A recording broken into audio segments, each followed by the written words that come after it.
الحمدللہ والصلاة والسلام علی رسول اللہ وعلی آلہ وصحبہ اجمعین اما بعد فاعوذ باللہ من الشیطان الرجیم بسم اللہ الرحمن الرحیم رب اشرح لی صدری ویسر لی امری واحلل عقدۃ من لسانی یفقہوا قولی۔ آج انشاءاللہ ہم لوگ 30واں پارہ جو ہے وہ اس میں سے کچھ پورشن کریں گے۔ 30واں پارہ اس کا جو مرکزی مضمون ہے، جو سینٹرل کریکٹر ہے، وہ کیونکہ زیادہ تر مکن قرآن ہے، تقریباً آل آف اٹ انٹائرلی از مکن قرآن، تو اس میں جتنی بھی صورتیں آپ کے سامنے آتی ہیں وہ بنیادی عقائد کے اوپر بات کرتی ہیں، اسپیشلی جہاں پہ جنت اور جہنم کا تذکر آتا ہے اور اللہ تعالیٰ کے بارے میں کچھ معلومات حاصل کرنی کہ اللہ اصل میں کون ہے، تو یہ ان ٹاپکس کے ساتھ ڈیل کرتی ہے۔ تو اس میں سے جو سورہ ہم نے آج سلیکٹ کی ہے وہ سورۃ الشمس ہے۔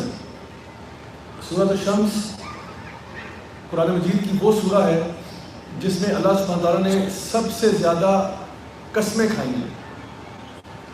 ایک ہی سیکوینس میں سب سے زیادہ قسمیں جو اللہ تعالیٰ نے کھائی ہیں۔ اب قسمیں کھانے کی ویسے تو بہت ساری وجوہات ہو سکتی ہیں، ایک انسان کوئی بات پہ یقین نہ کوئی کر رہا ہو آپ کو تو آپ قسم کھا لیتے ہیں، کوئی بات میں آپ نے زور پیدا کرنا ہو تو آپ قسم کھا لیتے ہیں۔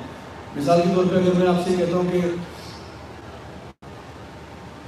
باہر اس وقت رات نہیں ہے دن ہے، تو آپ کہتے ہیں میں کیسے باتیں کر رہے ہیں۔ اگر میں خدا کی قسم کھا دوں تو ابھی یہ پتہ نہیں شاید صحیح کہہ رہا ہوں، کیا پتہ ہو گیا ہو، کوئی ایسا معجزہ ہو گیا ہو۔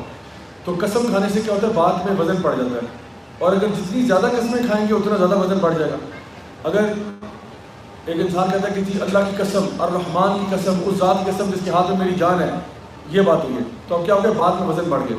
اللہ سبحانہ تعالیٰ نے پورے قرآن مجید میں بے شمار مقامات پہ قسمیں کھائی، جیسے والعصر والتین والزیتون والشمس والقمر والضحیٰ، مختلف جگہوں پہ مختلف قسمیں کھائی ہیں بعد میں ایمفیسس کریٹ کرنے کے لیے۔ یہاں پہ ایک ہی گو میں 11 قسمیں آ رہی ہیں، 11۔ اللہ سبحانہ تعالیٰ فرماتے ہیں اعوذ باللہ من الشیطان الرجیم بسم اللہ الرحمن الرحیم والشمس وضحاها والقمر اذا تلاها والنهار اذا جلاها والليل اذا يغشاها والسماء وما بناها والارض وما طحاها ونفس وما سواها فالهمها فجورها وتقواها۔ 11 دفعہ اللہ تعالیٰ نے قسم کھائی۔ آگے جو بات آگے میں بتاتا ہوں۔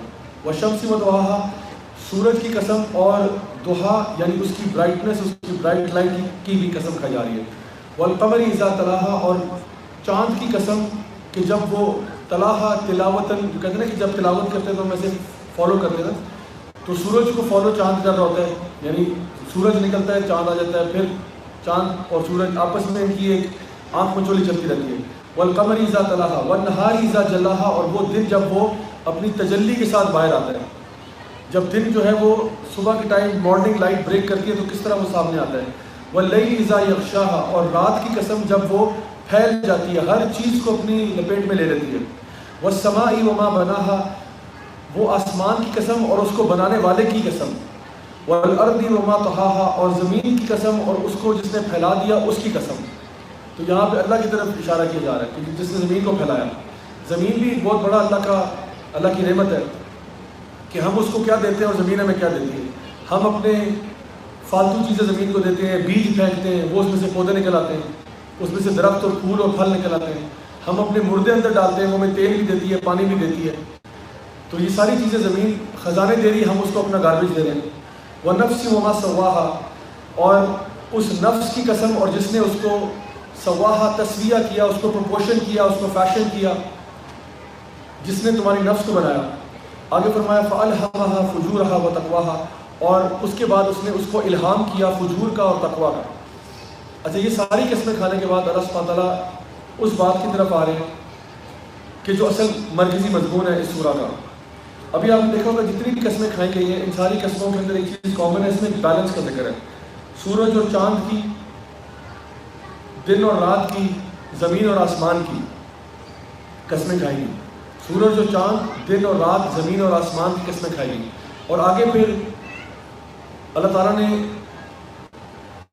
یہ بھی فرما دیا کہ وَنَفْسٍ وَمَا سَوَّاهَا فَأَلْهَمَهَا فُجُورَهَا وَتَقْوَاهَا۔ جس طرح دن اور رات ہے اس طرح سے ایک نفس جو ہے وہ فجور کی طرف جانے والی ہے اور ایک نفس ایسی ہے جو تقویٰ کی طرف جانے والی ہے۔ پولر اپوزٹس ہیں، جیسے نائٹ اینڈ ڈے ہے، بلیک اینڈ وائٹ ہے، ہیون اینڈ ارتھ ہے، دونوں اپوزٹس ہیں بالکل۔ تو یہاں ذکر کیا جا رہا ہے کہ ایسے بھی لوگ تمہیں دنیا میں ملیں گے جو کہ تقویٰ والے ہیں، اور ایسے بھی ملیں گے جو کہ فجور والے ہیں۔ اچھا آگے جو قسم کھائی جا رہی ہے وہ کیا ہے؟ کیونکہ ہر قسم کے بعد جو ہے نا جواب القسم ضروری ہے. اب جواب القسم یہاں پہ کیا ہے؟ قد افلح من زکاہا وقد خاب من دساہا. کامیاب ہو گیا وہ شخص جس نے اپنا تزکیہ کر لیا، اور برباد ہو گیا جس نے اپنا تزکیہ نہیں کیا. جس نے اپنے نفس کو پیوریفائی کر دیا وہ واقعی کامیاب ہو گیا، اور جو اس کو صاف نہ کر پایا وہ ناکام ہو گیا. اسلامکلی دو ورڈز ہیں جو ہم یوز کرتے ہیں، ایک ہے تصفیہ اور ایک ہے تزکیہ. تصفیہ یعنی صفائی کرنا. جس طرح ایک ٹیبل ہے نا، اگر ٹیبل کے اوپر گلاس کا ٹاپ ہے، ایک ٹیبل پہ گلاس ٹاپ ہے، اس پہ اگر چائے گر جائے تو صاف کرنا آسان ہے یا مشکل ہے؟ آسان. اگر ٹیشو پیپر سے صاف ہو جائے گا، آپ نے ٹیشو لیا آپ نے صاف کیا ہو جائے گا. لیکن اگر اس پہ ٹیبل کلاتھ ڈلا ہو، موٹا سا ٹیبل کلاتھ ہے، اس پہ چائے گر جائے، اب صاف کرنا آسان ہے مشکل ہے؟ تھوڑا مشکل ہو گیا. اب ٹیشو سے صاف نہیں ہوگا، اس کو ابھی پانی اور ڈٹرجنٹ کے ساتھ دھونا پڑے گا اچھی طرح سے. تو کبھی کبھار کیا ہوتا ہے کہ ہمارے جو دل ہے نا اس کے اوپر جب ہم گناہ کرتے ہیں تو آپ صلی اللہ علیہ وسلم نے فرمایا کہ نقطہ سودا، ایک کالا نقطہ تمہارے دل پر آ جاتا ہے. اچھا اگر تو یہ اور پھر یہ کیا ہوتا ہے گناہ کرتے چلے جائیں تو وہ پورے دل کو اپنے اندر لپیٹ لیتا ہے. اچھا گناہ اگر نیا نیا ہو، ابھی نیا نیا شروع کیا ہے، تو وہ دل کی سرفیس کے اوپر ہوتا ہے، اس کا تصفیہ آسان ہے. ابھی شروع ہوا ہے ابھی ختم ہو سکتا ہے، اٹس ایزیئر. لیکن جب جڑ پکڑ لیں اور آپ کے دل کے اندر جڑیں بٹھا لیں اپنی، پھر اس کا تزکیہ ہوگا. اب اس کو رگڑ رگڑ کے صاف کرنا ہوگا. Then you have to scrub it out of your system, اور اس کے لیے تزکیہ ہوگا جس کے بارے میں اللہ تعالیٰ فرما رہے ہیں قد افلح من زکاہا وقد خاب من دساہا. کامیاب ہو گیا، فلاح پا گیا وہ جس نے اپنے دل کا تزکیہ کر لیا، اور برباد ہو گیا جس نے اپنے دل کا تزکیہ نہیں کیا. ایک اور جگہ پہ اللہ سبحانہ وتعالیٰ فرماتے ہیں کہ یوم لا ینفع مال ولا بنون الا من اتى اللہ بقلب سلیم. اس دن نہ تمہارا مال تمہارے کام آ رہا ہے، نہ تمہاری اولاد کام آ رہی ہے، صرف تمہارا دل کام آ رہا ہے. My dear brothers and sisters, ایک اسٹوری امیجن کریں کہ ایک لڑکا ہے جس کا نام ہے احمد. احمد جو ہے وہ ایک آئی ٹی کمپنی میں کام کرتا ہے اسلام آباد میں. وہاں پہ ریجنل مارکیٹنگ مینیجر ہے. اس کی بیوی ہے، 2 اس کے بچے ہیں. پنڈی میں وہ رہتا ہے، لیٹ سپوز PWD میں رہتا ہے، اور روزانہ وہ کام کے لیے بلو ایریا آتا ہے، اور کئی سالوں سے یہ کام چل رہا ہے اور وہ آہستہ آہستہ اپنے کریئر میں پروگریس کر رہا ہے. ایک دن وہ صبح اٹھا، مثال کے طور پہ آج کے دن صبح وہ اٹھا اور اس نے گاڑی چلائی، اور گاڑی میں بیٹھ کے اب وہ بلو ایریا کی طرف روانہ ہو رہا ہے. اس کے دماغ میں اس وقت ٹینشن کیا ہے؟ اس کے دماغ میں ٹینشن یہ ہے کہ جاب پہ اس کی پروموشن ہے جو پھنسی ہوئی ہے، جس کو وہ کوشش کر رہا ہے کہ اس کو ریجنل مارکیٹنگ مینیجر سے وہ ریجنل مارکیٹنگ ہیڈ لگ جائے. کوشش اس کی ہے، محنت کر رہا ہے. اس کو پتہ ہے کہ کچھ اس نے آج پیپر ورک فائلنگ کرنا ہے، کچھ اس نے ایک پریزنٹیشن دینی کچھ کلائنٹس کو. اس کو پتہ ہے باس نے اس کو منتھ اینڈ کے اوپر ریویو کے لیے بھی بلایا ہوا ہے، وہ بھی اس کے دماغ میں ٹینشن ہے. کچھ اس کی پینڈنگ ای میلز اس کے اکاؤنٹ پہ پڑی ہوئی ہیں، کچھ 6 7 8 جو بڑی ضروری ہیں. اس کو پتہ ہے میں نے آج ان کا بھی جواب دینا ہے. اوپر سے بیوی کے ساتھ تھوڑا بہت اس کی انبن چل رہی ہے. بیوی نے یہ بھی کہا کہ واپسی میں یہ سامان لیتے آنا، یہ بھی اس کو پتہ ہے، ٹینشن اس کی بھی پڑی ہوئی ہے کہ واپسی میں کام سے فارغ ہو کے یہ لاؤں گا، کیونکہ منتھ اینڈ آ رہا ہے، آگے سمر ویکیشنز ہیں. اس کے بعد اس نے بچوں کی فیس پے کرنی ہے، اس کی بھی وہ کیلکولیشن کر رہا ہے کہ بھی میری جو سیلری آ رہی ہے اس میں سے کتنا پے کرنا ہے. اور پھر کسی دوست کا اگلے دن ولیمہ بھی ہے، اس کے لیے بھی اس نے تیاری کرنی ہے، اس کا بڑا بیسٹ فرینڈ تھا. یہ ساری سوچیں اس کے دماغ میں، اور وہ گاڑی سٹارٹ کرتا ہے اور وہ اس وقت اپنے کام کی طرف جا رہا ہے. کام کے طرف جاتے ہوئے رستے میں اس کو ایک SMS ریسیو ہوتا ہے باس کی طرف سے کہ آج آپ نے فلاں کلائنٹ کو لازمی ملنا ہے. اب وہ سارے کاموں کے بیچ میں ایک اور کام انسرٹ ہو گیا. اب وہ باس کو جواب دے رہا ہے کہ okay I handle it after lunch. ابھی میسج کر ہی رہا تھا کہ اس کی گاڑی جو ہے وہ غلطی سے آئی لینڈ پہ چڑھ جاتی ہے. جو 2 روڈز کے بیچ میں جو آپ کو گرین ایریا ملتا ہے اس پہ اس کی گاڑی چڑھ جاتی ہے اور جا کے سیدھی کھمبے میں لگتی ہے اور احمد کا انتقال ہو جاتا ہے. یہ وہ لمحہ ہے، یہ وہ موقع ہے جب احمد اپنی آنکھوں سے پہلی دفعہ کسی فرشتے کو دیکھے گا. اور وہ فرشتہ کوئی عام فرشتہ نہیں، یہ مالک الموت ہے، یہ موت کا فرشتہ ہے جو کہ اب اس کی روح نکالنے کے لیے آ گیا ہے. اور اگر تو احمد ایک اچھا شخص تھا، ایک اچھا انسان تھا جو کہ اللہ تعالیٰ کا فرما بردار تھا، تو یہ روح جو ہے یہ ایسے نکلے گی جیسے کسی جگ سے پانی نکلتا ہے. اور اگر احمد نافرمان تھا، اللہ کا نافرمان تھا، تو یہ روح ایسے نکلے گی جیسے کسی کانٹے دار جھاڑی پہ ململ کا دوپٹہ پھینک دیا ہو، اور پھر اس کو اگر آپ کھینچنے کی کوشش کریں تو جس طرح اس دوپٹے کو چیر پھاڑ دیا جائے گا، اس طریقے سے اس کی روح اندر سے نکلے گی. اس وقت جب احمد کا ایکسیڈنٹ ہو گیا اس کے دماغ میں اور کوئی ٹینشن نہیں ہے سوائے اس کے کہ اب میرا کیا ہوگا. باس کی ٹینشن اب اس کو نہیں رہی, کلائنٹس کی جو ای میلز کا جواب نہیں دیا وہ ٹینشن نہیں ہے, بچوں کی فیس کی ٹینشن اس وقت اس کو نہیں ہے, بیوی کے ساتھ ان بن کو ریزالو کرنے کی ٹینشن نہیں ہے, واپسی میں سامان گھر لے جانے کی ٹینشن بھی نہیں ہے. اس وقت اس کو صرف ٹینشن یہ اب میرا کیا ہوگا, کیونکہ میرے اندر سے تو روح نکالی جا رہی ہے, میرا ٹائم ختم ہو چکا ہے, پیپر چھن گیا ہے, ایگزام پیپر, میرا time is up, now the paper has been snatched away, اور اب جتنی میری لائف گزری ہے اس کی بیسس پہ میری ججمنٹ ہونے جا رہی ہے.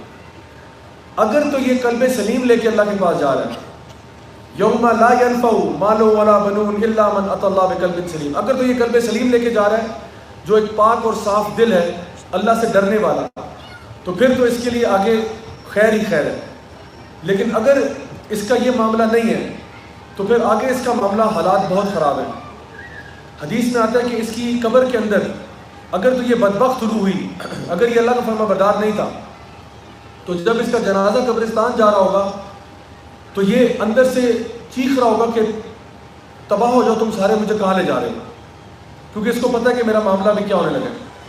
یہ اپنے ہی فیملی والوں کو لعنتیں بھیج رہا ہوگا کہ لعنت ہو تم ساروں پہ, مجھے کہاں لے جا رہے ہو, کیونکہ اس کو پتہ ہے کہ مجھے یہ قبر میں اتار دیں گے. اور جب قبر میں اتاریں گے اور جب جنازے کے لوگ وہاں سے چلے جائیں گے تو دو فرشتے اس کے ساتھ قبر میں داخل ہوں گے, منکر اور نکیر, جو اس سے 3 سوال پوچھیں گے, من ربوں کا, ما دینوں کا, من نبیوں کا.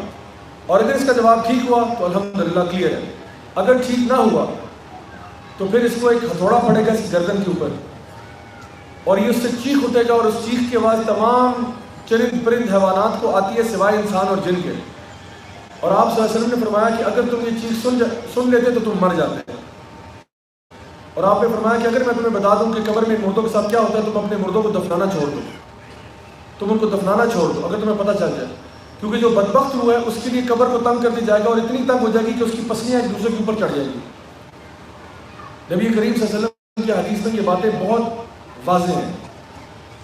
اس وقت ہماری ٹینشن کیا ہے اور اس وقت کیا ہے, اسی لیے اللہ تعالیٰ نے فرمایا, ابھی سورہ غاشیہ کی تلاوت ہوئی تھی, هل اتاک حدیث الغاشیہ وجوہ یومئذ خاشعہ, کیا تمہارے پاس خبر پڑی الغاشیہ کی, وہ جو تمہارے اوپر پوری طرح سے چھا جائے گی.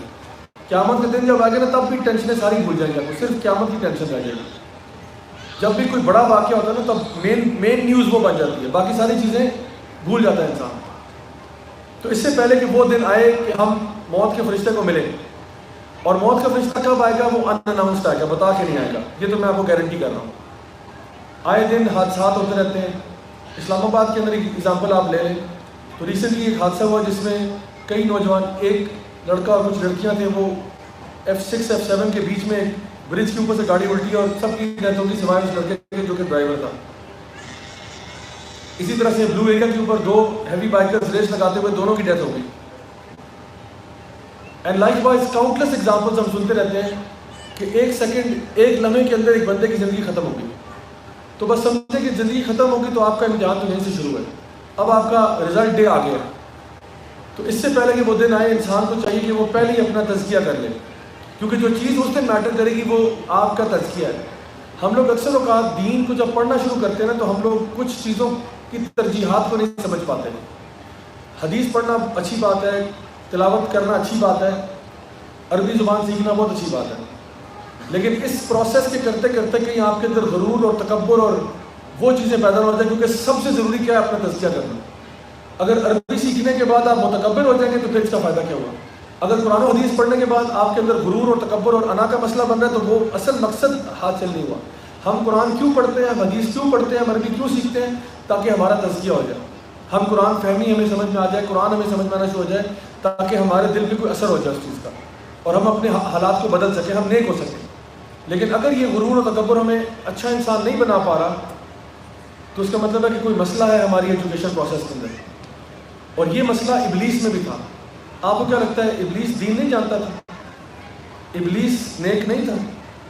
ابلیس کا تو وہ مقام تھا کہ وہ اللہ تعالیٰ کے فرشتوں کی محفل میں بیٹھا کرتا تھا, اتنا عبادت گزار اور نیک تھا. لیکن اس کے اندر ایک چیز چھپی ہوئی تھی چھوٹی سی, جو کہ کبر تھا, تکبر, اور وہ ظاہر ہو گیا جب اللہ سبحانہ تعالیٰ نے اس کو حکم دیا کہ آدم علیہ السلام جا کے سجدہ کرو. تو اس نے اپنی لاجک, اپنی ریشنلٹی کو بیس بناتے ہوئے کہا کہ میں نہیں کر سکتا. اللہ کی حکم کی نافرمانی کر دی اس نے. تو کہیں ایسا نہ ہو کہ ہم لوگ اپنی پرائرٹی کو بھول جائیں. ہماری پرائرٹی اس وقت کیا ہے کہ ہمارے دل کا تزکیہ ہو جائے. اگر تزکیہ ہو گیا تو اگلا جہاں ہمیں کامیاب ہے. تو ہم نے آئیڈینٹیفائی کرنا ہے کہ ہمارے اندر ڈیزیزز کون سی ہیں. اللہ سبحانہ وتعالیٰ فرماتے ہیں فی قلوبہم مرض فزادہم اللہ مرضا. ان کے دلوں میں ایک بیماری لگی ہوئی ہے اور اس میں اضافہ کر دیا گیا. یہ بیماریاں کیا ہیں؟ بغض، کینہ، حسد، نفرت، حب الدنیا، حب الریاسہ، حب المنزلہ اور لسٹ، گریڈ، انوی. یہ ساری چیزیں اسپرچول ڈیزیزز ہیں. تو اگر ہمارے اندر یہ چیزیں موجود ہیں تو ہمیں آہستہ آہستہ ان کو ریموو کرنا ہے. جب آپ دنیا میں زندہ ہیں تب، مرنے کے بعد نہیں کہ جی غصہ میں مرنے کے بعد ٹھیک کر لوں گا. وہ ابھی ٹھیک کرنا ہے آپ نے. اسی لیے اللہ سبحانہ وتعالیٰ فرماتے ہیں یا ایتھا النفس المطمئنہ ارجعی الی ربک راضیۃ مرضیہ. اے نفس مطمئنہ اللہ کے پاس آ جا. نفس مطمئنہ کون ہے؟ جو شکوک و شبہات میں ملوث نہیں ہے، جو شہوت پرستی میں ملوث نہیں ہے. نفس مطمئنہ کو بلایا جا رہا ہے جس نے دنیا میں اطمینان حاصل کر دیا. اور وہ اطمینان کیسے آئے گا؟ الا بذکر اللہ تطمئن القلوب. جتنا زیادہ تم اللہ کا ذکر کرو گے انشاءاللہ تمہارے دل کو بھی آرام ملے گا اور تمہارے نفس کے تزکیے کا باعث بنے گا.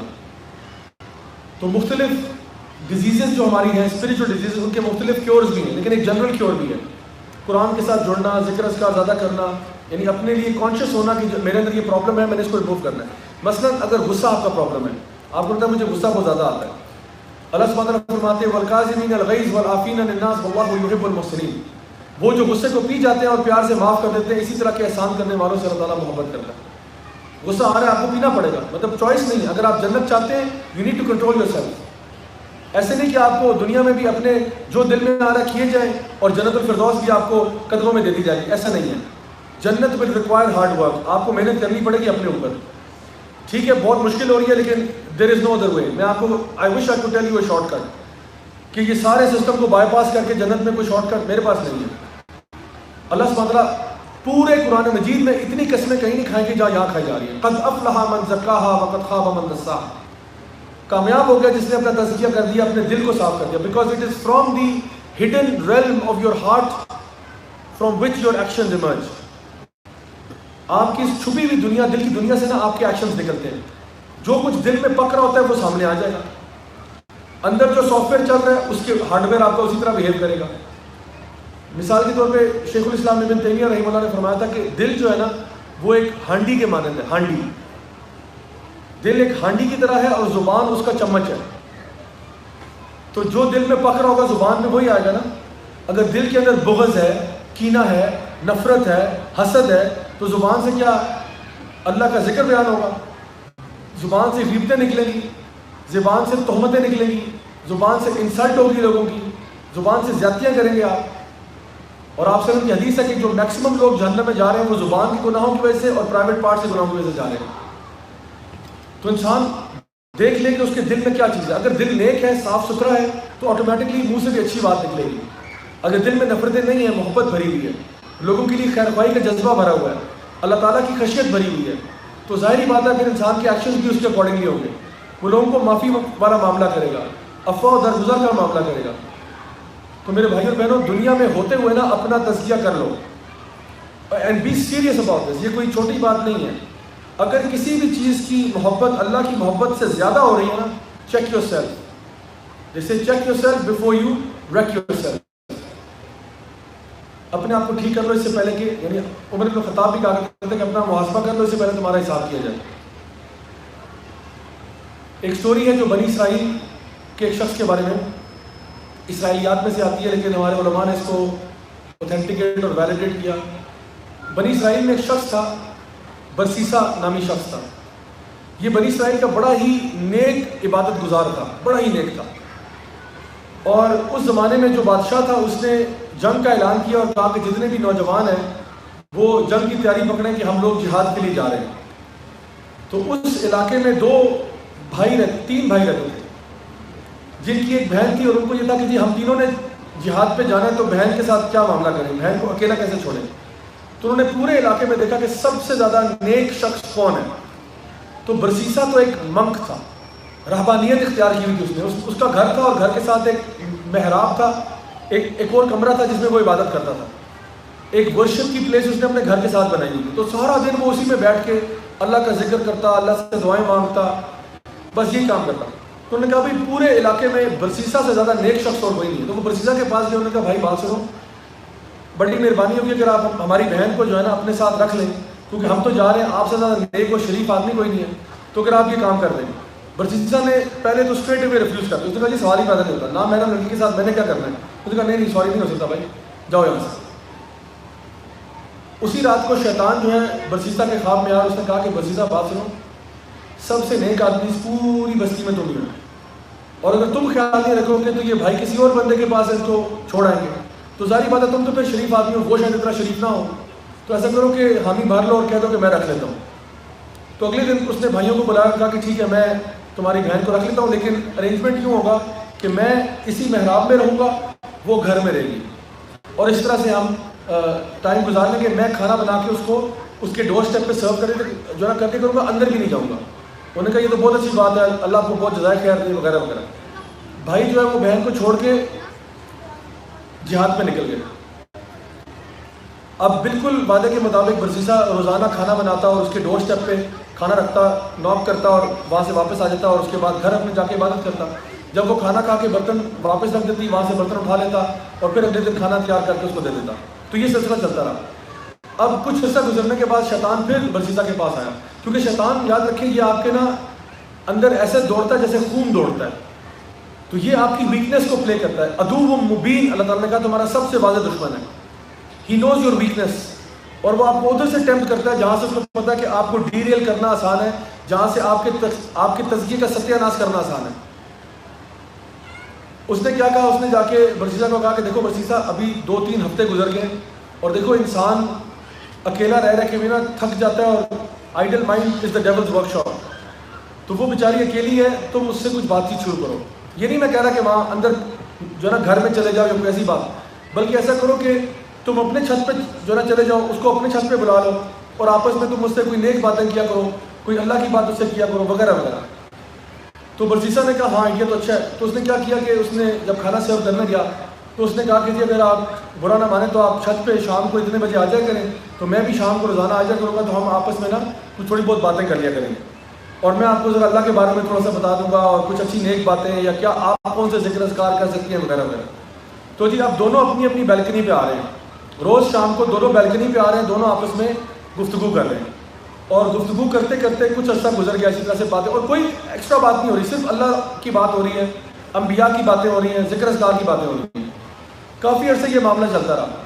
اس کے بعد دوبارہ سے شیطان اس کے پاس آیا، برسیسا کے پاس. اس نے کہا کہ دیکھو برسیسا یہ تو اچھا نہیں لگتا، تم لوگ اوپر اس طرح کھڑے باتیں کر رہے ہو، تو دیکھو جو لوگ باہر سے گزر رہے ہیں شاید وہ اس کا غلط مطلب لے لیں، ان کو یہ بات سمجھ میں نہ آئے، کیونکہ شاید کوئی رومیو جولیٹ والا معاملہ چل رہا ہے. تو ایسا کرو کہ تم بجائے اوپر چھت پہ جانے کے، تم وہاں پورچ پہ کھڑے ہو کے جہاں تم اس کو کھانا دے کے آتے ہو ادھر ہی باہر صحن میں بات کر لے گئے. تو برسیسا نے کہا ہاں آئیڈیا اچھا ہے، لڑکی کی بھی عزت ہے اپنی. تو وہ باہر صحن میں آ کے اب وہ دروازہ کھول کے وہ کھڑی ہو جاتی، یہ سامنے کھڑا ہوتا اور یہ وہاں باتیں شروع ہو گئی. کچھ عرصہ گزرنے کے بعد دوبارہ سے شیطان آیا. اس نے کہا دیکھو ابھی بھی لوگ کچھ نہ کچھ تو دیکھ رہے ہیں، ٹھیک ہے وہ ان کو اوپر والی ویزیبلٹی نہیں ہے، لیکن بہرحال لوگ گزرتے ہوئے دیکھ تو رہے کہ یہ دروازے میں کھڑی ہوتی ہے، تم بالکل سامنے وہاں پہ صحن پہ کھڑے ہوتے ہو، تو یہ بھی زیادتی ہے نا. اب آپ یہ کریں کہ آپ برائے مہربانی اچھے آدمی ہو، تم اندر چلے جاؤ کمرے میں، اس میں کیا مسئلہ ہے. تو برسیسا نے کہا ہاں بات تو صحیح ہے، ویسے بھی اس کا امپریشن خراب ہوتا ہے. تو اس نے کیا کیا، وہ کھانا اندر سرو کرنا شروع کر دیا اور وہ بھی ساتھ اندر چلا جاتا، اور اندر بیٹھ کے اب وہ باتیں کر رہے ہیں اور بالکل خلوت میں اکیلے ہیں. کچھ عرصہ گزرنے کے بعد وہ ہو گیا جس کا ڈر تھا، دونوں زنا کر بیٹھے. نبی کریم صلی اللہ علیہ وسلم کی حدیث ہے کہ جب بھی دو نامحرم ایک ساتھ ہوتے ہیں بیچ میں تیسرا بھی ضرور ہوتا ہے. وہ کون ہوتا ہے؟ وہ شیطان ہوتا ہے. تو شیطان نے آ کے دونوں کو ورگلا دیا اور دونوں زنا کر بیٹھے. اور زنا کا نتیجہ یہ ہوا کہ ان کی جو بھائیوں کی جو بہن تھی وہ شی اسٹارٹڈ ٹو ایکسپیکٹ، اور کچھ مہینوں کے بعد اس کا بیٹا بھی ہو گیا. اب سوچیں کتنا عرصہ، سال سے اوپر کا عرصہ ہو چکا ہے، بھائی جہاد کے لیے گیا ابھی تک واپس نہیں آیا. جب بیٹا ہو گیا اور برسیسا کو خبر ملی کہ تقریباً 1 سال 2 ماہ تقریباً گزرنے کے بعد خبر ملی کہ جی اب وہ جہاد ختم ہو گیا، اب سارے ٹروپس واپس آ رہے ہیں. برسیسا کو جان کے لالے پڑ گئے. اس نے کہا جی مجھے تو یہ اپنی بہن لے کے گئے تھے حفاظت کے لیے، تو یہاں تو بچہ بھی ہو گیا اور مجھے اب سمجھ نہیں آ رہی میں کیا کروں. تو شیطان اس کے پاس آیا. اس نے کہا برسیسا اس سے بچنے کا ایک طریقہ ہے کہ تم بہن کو اور بیٹے کو دونوں کو قتل کر دو اور بھائیوں کے سامنے بہانہ کر دینا کہ کوئی نیچرل کازز میں مر گئے۔ برسیسا نے اگلے دن جا کے اس لڑکی کو بھی قتل کر دیا اور اس کے بیٹے کو بھی قتل کر دیا، اور ان کو اپنے ہی گارڈن کی جو بیک یارڈ ہے وہاں پہ اس نے ان کو دفن کر دیا۔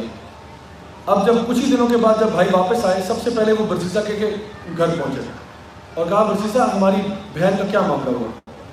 تو اس نے کہا کہ مجھے بڑے افسوس سے کہنا پڑ رہا ہے کہ وہ اللہ کو پیاری ہو گئی، کوئی بیماری اس کو لاحق ہوئی جس کی وجہ سے وہ فوت ہو گئی اور اس کو میں نے دفنا دیا اور اس کا سارا معاملہ اب ختم ہے۔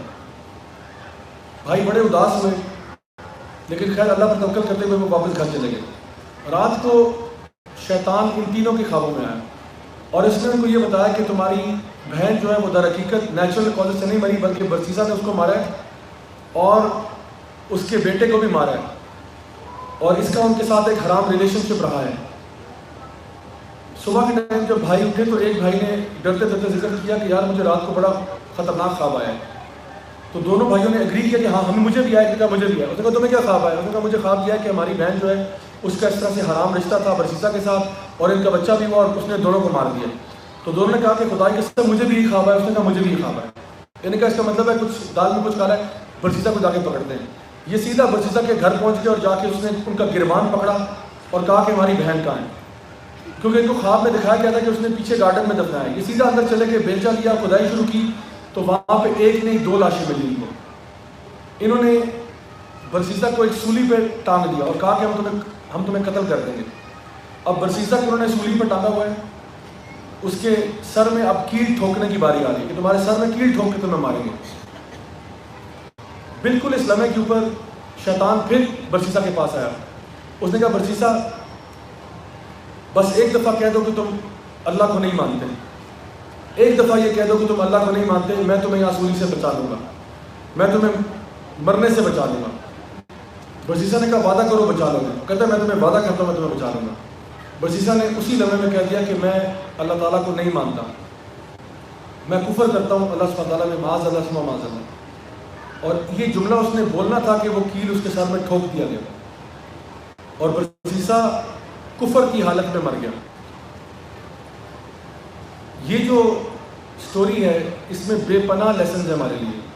ایک تو یہ کہ اللہ تعالیٰ فرماتے ہیں یا ایھا الذین آمنوا لا تتبعوا خطوات الشیطان، اے ایمان والو شیطان کے نقش قدم پہ نہیں چلنا۔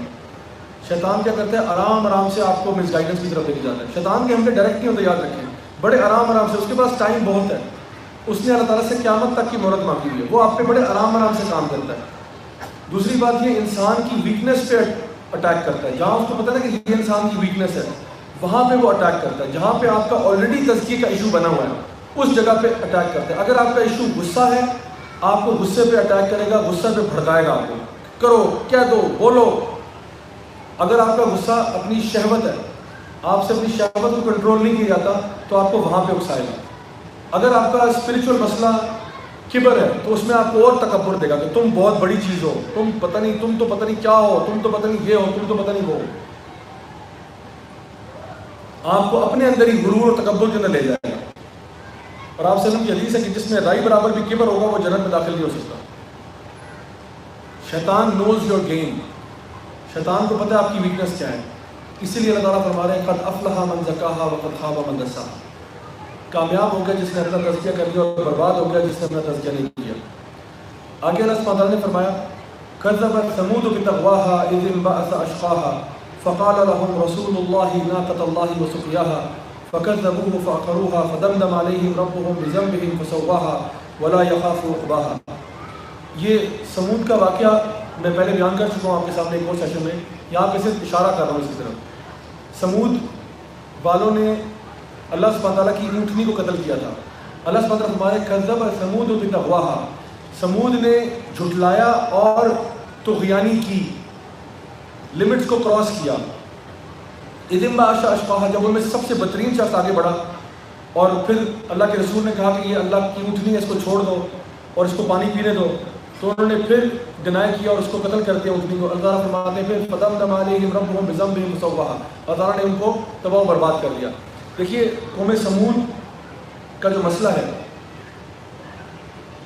ایک بندے نے مسئلہ کیا تھا اور پوری سوسائٹی کی کرپشن کا باعث بنا. قتل تو ایک نے کیا تھا, 9 لوگوں تھے جنہوں نے پلان کیا تھا اور ایک نے قتل کیا تھا. تو کبھی کبھار کیا ہوتا ہے کہ انفرادی انسان کی غلطیاں جو ہے نا وہ اجتماعی بن جاتی ہیں جب سارے لوگ ایسے ہو جائیں. اسی لیے اللہ تعالیٰ فرماتے ہیں ان اللہ لا یغیر ما بقوم حتی یغیروا ما بانفسہم. اللہ اس قوم کی حالت اس وقت تک نہیں بدلے گا جب تک وہ اپنی حالت خود نہیں بدلے گا. تو اگر آپ چاہتے ہیں کہ پاکستان کے حالات بہتر ہو جائیں تو آپ اپنے حالات بدلیں, اپنے انفرادی حالات بدلیں, اپنی اسٹیٹ کو بدلو تاکہ ہماری اسٹیٹ بدل جائے. اگر بندے خود نیک ہونا شروع ہو جائیں گے, اللہ سے ڈرنے والے ہونا شروع ہو جائیں گے, تو ظاہری بات ہے ہمارے لیڈر آسمانوں سے تو نہیں آئیں گے, ہم میں سے ہی آئیں گے نا. تو اگر ہم اچھے لوگ ہوں گے تو لیڈر بھی اچھے ہو جائیں گے, اگر ہم برے ہوں گے تو ہمارے اوپر اور برے لوگ آئیں گے. تو اس لیے یہ لنک کیا جا رہا ہے انڈیویجول کو کلیکٹیو کے ساتھ. اور یہ جو کلیکٹیو چیز ہے جس کے بارے میں پہلے بھی ذکر آیا کہ اللہ نے فرمایا کہ فَأَلْهَمَهَا فُجُورَهَا وَتَقْوَاهَا, کہ اللہ تعالیٰ نے اس کی طرف الہام کیا فجور کا اور تقویٰ کا. تو یہ جو اللہ کی طرف سے الہام ہوتا ہے یہ 3 قسم کے ہوتے ہیں. ایک ہوتا ہے وہ الہام جو کہ اللہ تعالیٰ نے تمام جانوروں کو بھی کیا کہ ہر جانور اور انسان کو پتہ ہے کہ میں نے چلنا ہے, میں نے تیرنا ہے, میں نے یعنی جو بھی اس کے نیچرل ریکوائرمنٹس ہیں. مثال کے طور پہ مچھلی کو سوئمنگ سکھانے کی ضرورت نہیں ہے. مچھلی جب پیدا ہوتی ہے نا, انڈے سے نکل آتی ہے, تو وہ یہ نہیں کرتی پہلے سوئمنگ کورس کرتی ہے, اس کو سوئمنگ آتی ہوتی ہے. جو ہرن ہے یا جو بکری ہے وہ پیدا ہوتے ہی سیدھا ماں کا دودھ پیتی ہے. اس کو کس نے بتایا کہ ماں کا دودھ پینا ہوتا ہے, اور وہ چلنا پھرنا شروع کر دیتی ہے. اسی طرح سے باقی جو پرندے یا کیڑے مکوڑے ہیں وہ بھی, ان کو بھی الہام ہوا ہے. اللہ تعالیٰ فرماتے ہیں ہم نے ہنی بی کو بھی یعنی اس تک بھی الہام کیا. شہد کی مکھی کو بھی پتہ ہے کہ اس نے کیا کرنا ہے. بہت ساری چیزیں شہد کی مکھی کے بارے میں تو میں بتاؤں کہ شہد کی مکھی کو نا ویکٹر کیلکولس بھی آتا ہے. شہد کی مکھی کو کیا آتا ہے, ویکٹر کیلکولس. ایک یوٹیوب پہ آپ ویڈیو دیکھ سکتے ہیں dance of the honey bee, dance of the honey bee. اب اس میں آپ کو پتہ چلے گا کہ کس طرح سے ویکٹر کیلکولس کو استعمال کرتے ہوئے ہنی بی اپنی ڈائریکشن کا انتخاب کرتی ہے کہ میں نے کس ڈائریکشن میں فلائی کرنا ہے, کس میگنیٹیوڈ کی چیز ہے وغیرہ وغیرہ. تو اللہ نے ہر چیز کے اوپر ایک تو یہ الہام دیا. دوسرا الہام ہمارے اوپر جو ہوتا ہے وہ یہ ہوتا ہے کہ ہمیں آئیڈیاز آتے ہیں, انوینشنز کرتے ہیں. ایک ہوتا ہے نا بندہ بیٹھا ہوا ایک دم سے خیال آتا ہے کہ ہاں یہ چیز میں بنا سکتا ہوں, یہ بھی ایک قسم کا الہام ہے. اور تیسرا الہام وہ ہے جو ہمیں نیکی اور بدی کا فرق بتاتا ہے. فَأَلْهَمَهَا فُجُورَهَا وَتَقْوَاهَا. ہر انسان کے اندر یہ چیز موجود ہے کہ وہ فرق کر سکتا ہے. اسی لیے اس کو انگلش میں نا گلٹی کانشنس بولتے ہیں. جب بھی ہم کوئی برا کام کرتے ہیں تو ہمارے اندر سے فتویٰ پہلے آ جاتا ہے. آپ کو مفتی صاحب سے فتویٰ لینے کی ضرورت نہیں ہے, فتویٰ پہلے ہی آپ کو مل جاتا ہے کہ میں غلط کام کر رہا ہوں اور مجھے نہیں کرنا چاہیے. تو ہر انسان کو اللہ تعالیٰ نے یہ صلاحیت دی ہے کہ وہ ڈسٹنگوش کر سکتا ہے. اور اس سورہ کے اندر اللہ سبحانہ تعالیٰ نے ان کا ذکر کیا جنہوں نے فجور کا راستہ اختیار کیا. تقویٰ والوں کا اس سورہ میں ذکر نہیں ہے. ان کا ذکر کیا جا رہا ہے جنہوں نے کیا کیا, طغیانی کی لمٹس کراس کر لی. اچھا یہ طغیانی کا ورڈ بار بار آپ کو نظر آئے گا. اللہ تعالیٰ نے مثال کے طور پہ فرعون کے لیے بھی کہا اذهب الى فرعون انه طغى. فرعون نے بھی اپنی لمٹس کو کراس کر دیا, آپ میں سے باہر ہو گیا. کذبت ثمود بطغواها. ثمود نے بھی طغیانی کی. اذ انبعث اشقاها. جب ایک شخص نے طغیانی کی تو پوری قوم نے طغیانی کر دی. یہ نہیں کہا کہ ثمود کے ایک بندے نے طغیانی کی, نہیں, ساروں نے لمٹس کراس کی ہیں. اور وہاں پہ فرعون کا ذکر آ رہا ہے اذهب الى فرعون انه طغى. آگے اللہ تعالیٰ فرما رہے ہیں کہ فاما من طغى واثر الحیات الدنیا فان الجحیم هی المأوى.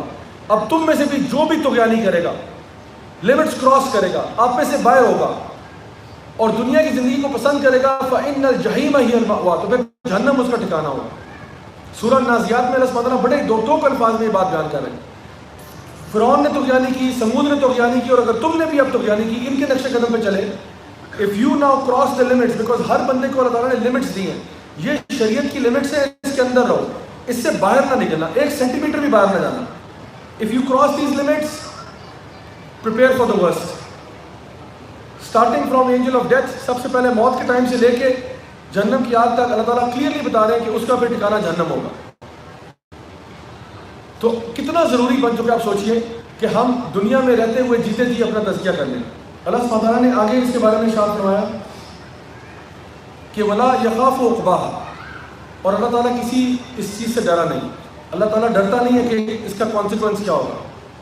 دنیا میں اگر آپ کسی بندے کے ساتھ کچھ کرے نا کہ اس کو آپ نے مارا یا پیٹا یا کسی کو کچھ کیا تو آپ ریڈی ہوتے ہو کہ یہ شاید بدلہ بھی لے سکتا ہے، لیکن اللہ سبحانہ تعالیٰ کسی کے بدلے کا انتظار نہیں کر رہا. فری ول آپ کی چوائس ہے. فری ول اللہ تعالیٰ نے جو آپ کو دی ہے اس کا مطلب ہے کہ آپ کو ایک فریڈم ہے to choose whatever you want to do. مثال کے طور پہ میں اس وقت اگر یہ کر رہا ہوں اپنے چہرے پہ خارج کر رہا ہوں نا تو یہ میں کر رہا ہوں یا اللہ مجھ سے جبرن کروا رہا ہے؟ کیا کر رہا ہوں؟ میں ہی کر رہا ہوں نا. میں چاہے یوں کروں چاہے یوں کروں، یہ میں کر رہا ہوں. یہ نہیں ہے کہ اللہ تعالیٰ مجھے جبرن کروا رہا ہے. اگر جبرن کروا رہا ہوتا تو کیا سین ہوتا؟ سین یہ ہوتا کہ میں آپ سے بات کر رہا ہوتا اور خود بخود میرا ہاتھ اٹھ رہا ہوتا ہے یہاں پہ. میں کہتا جی مجھے نہیں پتا یہ ہاتھ کیوں آ رہا ہے، بہرحال یہاں سے آ رہا ہے، میں اس کو روکتا نہیں اور پھر میری منہ کو خارج کرتا. تو کوئی بھی چیز میں جبرن نہیں کر رہا. یا مثال کے طور پہ یہ پین یہاں پڑا ہوا ہے، یہ پین کسی اور کا ہے. فار ایگزامپل اگر یہ پین کسی اور کا ہوتا اور میں یہاں بیٹھا ہوا میں کہتا ہوں جی پتہ نہیں یہ میں کیوں ایسے کر رہا ہوں، خود بخود ہی بس ہو رہا ہے کہ تو میرے جیب میں جا رہا ہے. تو ایسا نہیں ہے کہ میں چوری خود بخود کر رہا ہوں، ڈاکے خود بخود ڈال رہا ہوں، ایسا نہیں ہے. اللہ تعالیٰ کا علم کچھ اور چیز ہے اور آپ کی فری ول کچھ اور چیز ہے. اللہ تعالیٰ العلیم ہے، الحکیم ہے. اللہ نوز ایوری تھنگ بٹ اللہ is not forcing you to do everything. مثال کے طور پہ ایک بات سے مثال یعنی ایگزامپل سے بات سمجھاتا ہوں. اگر ایک جگہ پہ سی سی ٹی وی کیمرہ لگا ہوا ہے اور میرے پاس ایسی ڈیوائس ہے کہ میں فیوچر میں ٹریول کر سکتا ہوں اور فیوچر میں جا سکتا ہوں. فار ایگزامپل یہاں پہ سی سی ٹی وی کیمرہ لگا ہوا ہے، میرے پاس ایک ٹائم مشین ہے جس میں میں فیوچر میں جا سکتا ہوں. میں نے فیوچر میں گیا اور میں نے دیکھا کہ آپ میں سے کسی ایک شخص کو میں نے کہا کہ جی میرا اندر سے موبائل لے آنا، میرا جنہاں ٹیبل پہ موبائل رہ گیا. آپ نے جا کے موبائل لیا اور ساتھ میں یہاں پہ کوئی 5000 روپے کا نوٹ بھی پڑا تھا. تو 5000 روپے کا نوٹ آپ نے لیفٹ رائٹ دیکھا اور جیب میں ڈال دیا. یہ میں نے فیوچر میں جا کے دیکھ لیا. اب میں واپس پاس میں آ گیا، میں یہاں ہال سے باہر گیا، میں نے آپ میں سے کسی کو بلایا، میں نے کہا کہ بھائی اگر جو نا برائے مہربانی آپ جا کے ذرا وہ میرا موبائل فون لے آئیے گا. میرے پاس جیب میں ڈسک پڑی ہوئی ہے جس پہ ساری ریکارڈنگ ہوئی ہے، کیونکہ میں فیوچر سے آؤں نا، میں نے تو وہ ویڈیو دیکھی ہوئی ہے. تو میرے جیب میں وہ ڈسک پڑی ہوئی. جیسے ہی آپ باہر آئے کہ جی جا بھائی یہ آپ کا موبائل فون، میں نے کہا موبائل فون تو بہت شکریہ، وہ 5000 روپے بھی باہر نکالیں. وہ جو 5000 روپے آپ نے جیب میں رکھا ہوگی. آپ نے کہا یہ کیا بات ہوئی، کون سا 5000 روپے؟ میں نے کہا بھائی میرے پاس یہ ڈسک پڑی ہے، آپ نے چوری کی. آپ نے کہا نہیں آپ نے چوری کروائی ہے کیونکہ آپ کو پتا تھا کہ میں کروں گا تو چوری آپ نے کروائی. نہیں چوری میں نے نہیں کروائی، میرے پاس علم تھا. وہ میری بڑائی ہے کہ میرے پاس علم تھا. چوری لیکن آپ نے خود کیا، میں نے آپ کو فورس نہیں کیا. اللہ سبحانہ تعالیٰ چیزوں کے بارے میں جانتے ہیں، یہ اللہ کا اللہ ہونا ثابت کرتا ہے کہ اللہ العلیم ہے، الحکیم ہے، لیکن کرتے ہم خود ہیں. چوری انسان خود کرے گا، ڈاکہ خود ڈالے گا، مرڈر خود کرے گا، زنا خود کرے گا، یہ اس کی اپنی چوائس ہے. تو اسی لیے اللہ تعالیٰ نے ہمیں فری ول دیا ہوا ہے، جو مرضی کرو. دیکھیں اگر ایک انسان پیدا ہوتا اور پیدا ہوتے ہی اللہ تعالیٰ اس کو جہنم میں ڈال دیتے، وہ کہتا ہے بھائی اللہ مجھے تو نے جہنم میں کیوں ڈالا؟ اچھا ٹھیک ہے کوئی بات نہیں، تمہیں نہیں ڈالتا جہنم میں، تم زندگی گزار کے دیکھ لو، let's see what you do. اگر اللہ تعالیٰ ہمیں زندگی نہ جینے دیتے اور اپنے علم کے بدولت ہمیں سجدہ اٹھا کے جنت یا جہنم میں ڈال دیتے تو اس کا فائدہ کیا تھا؟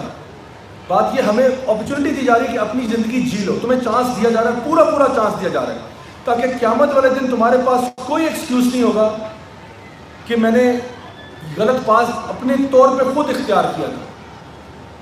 انسان یہ نہیں کہے گا کہ جی میرے ساتھ جبر ہوا ہے یا کچھ ہوا ہے، میں نے خود ہی کیا جو میں نے راستہ اختیار کیا. اسی لیے سورہ نبا کے آخر میں کیا آتا ہے کہ وَيَقُولُ الْكَافِرُ يَا لَيْتَنِي كُنتُ تُرَابًا. اس دن کافر یہ نہیں کہے گا کہ ہائے میرے ساتھ زیادتی ہو گئی، وہ کہے گا کاش کہ میں مٹی ہوتا، کاش کہ میں مٹی ہوتا، کاش کہ میں نے یہ راستہ اختیار نہ کیا تھا جو میں نے اختیار کیا، کیونکہ آج مجھے اس کو بھگتنا پڑ رہا ہے. جیسا کرو گے ویسا بھرو گے.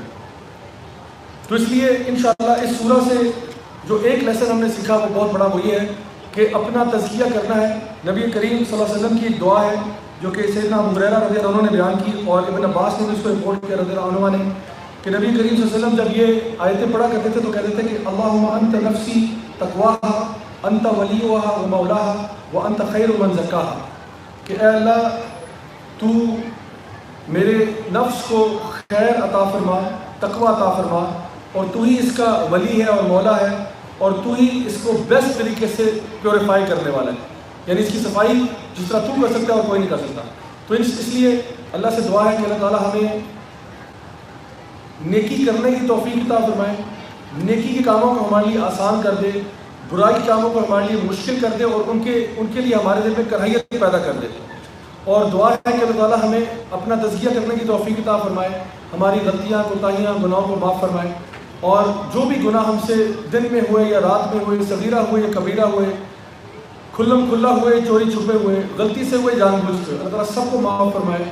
اللہ تعالیٰ ہماری رمضان کے اس بابرکت مہینے کی عبادات کو بھی قبول فرمائے، ہماری نمازوں کو، ہمارے روزوں کو، ہمارے قیام اللیل کو، ہمارے صدقہ خیرات کو، ہماری تلاوت قرآن کو، اور جو نیکیاں ہم نے اس مہینے میں کی، اللہ تعالیٰ ان کو بھرپور طریقے سے اپنی بارگاہ میں قبول فرمائے۔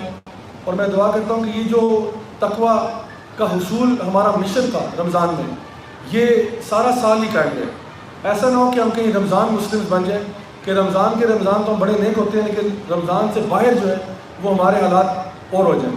تو اللہ سے دعا کہ اللہ تعالیٰ ہمارے پہ رحم فرمائے، جو بھی ہم میں سے پریشان حال ہے اللہ تعالیٰ ان کی پریشانیوں کو دور فرمائے، جو بھی ہم میں سے بیمار ہیں اللہ تعالیٰ ان کو شفائے کاملہ عاجلہ نصیب فرمائے۔ اللہ تعالیٰ ہمارے دلوں کو اپنی کتاب کے نور سے منور فرمائے، ہمارے گھروں میں اپنے دین کو جاری و ساری فرمائے۔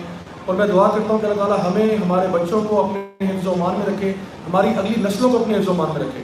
اور سب سے بڑھ کے دعا جو میں اللہ تعالیٰ سے کرتا ہوں وہ یہ کہ کبھی بھی کفار کو، مشرکین کو، منافقین کو ہمارے اوپر غلبہ نہ پانے دیں، دین اسلام کو ہمیشہ سب سے افضل اور اعلیٰ رکھے۔ کبھی بھی ان کے جو پلانز ہیں، جو کفار اور مشرکین اور منافقین کے جو پلانز ہیں مسلمین کے خلاف، اللہ تعالیٰ کبھی ان کو اس میں کامیابی نہ عطا فرمائے، اور اللہ تعالیٰ ہم سب کے لیے کافی ہو جائے۔ اللہ تعالیٰ ہماری جائز حاجات کو پورا فرمائے، ہم سب کو اپنے نیک بندوں کی صف میں شامل کرے، اپنے انبیاء، صدیقین، شہداء، صالحین کے ساتھ۔ اللہ تعالیٰ ہم سے راضی ہو جائے، اللہ تعالیٰ ہمیں اپنے فیوریٹس میں شامل کر لے، اور اللہ تعالیٰ ہمیں دنیا میں بھی خیر عطا فرمائے اور آخرت میں جنت الفردوس میں اعلیٰ مقام نصیب فرمائے۔ میری اللہ تعالیٰ سے دل سے دعا ہے کہ جس طرح ماشاءاللہ اس طرح ہم اتنے پیار اور محبت کے ساتھ اس گیدرنگ میں آتے رہے پورے رمضان ماشاءاللہ، تو میری دعا ہے کہ اللہ تعالیٰ بالکل اسی طرح سے، اسی پیار اور محبت کے ساتھ ہم سب کو، ہم سب کے گھر والوں کو، ہم سب کے عزیز و اقارب کو، سب کو جنت الفردوس میں ملنا نصیب فرمائے۔ ربنا آتنا فی الدنیا حسنہ وفی الآخرۃ حسنہ وقنا عذاب النار۔ جزاکم اللہ خیرا، والسلام علیکم ورحمۃ اللہ وبرکاتہ۔